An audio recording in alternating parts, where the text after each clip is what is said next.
You know, the people would sit there and study him is incredible. But what moved me to tears again is that. Like we sit in front of a screen, like now. Skills, I don't want to sit home and do nothing. Just let me do some volunteer work. You don't have to give me anything, all right? He wasn't intimidated to get out there and grow. And now we can sit back, reflect.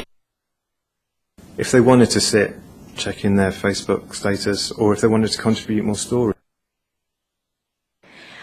They finally agreed that we could sit down for a second Jerga. Remember it. Sit them in a classroom, tell them about Plato at the age of 20, send them out into a career in management consulting.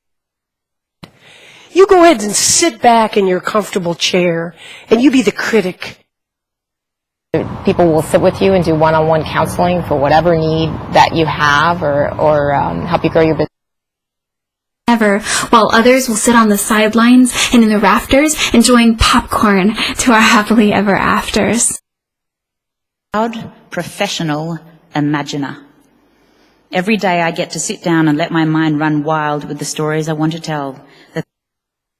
Technology. It's also a scary time.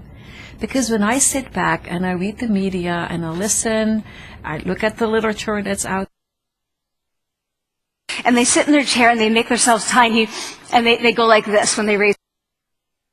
That's when you just kind of sit there and just kind of bobbing in the middle of the lake. But the coolest thing is when the really cool place to, like in Vienna, to sit and relax with a good cup of coffee and a gorgeous surrounding, read a newspaper.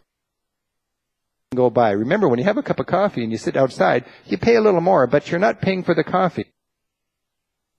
So they basically have this bunch of finance guys who sit in a room and build predictive models. Friends in Bulgaria, and we'd sit down and they'd ask me these very earnest questions because they were just confused.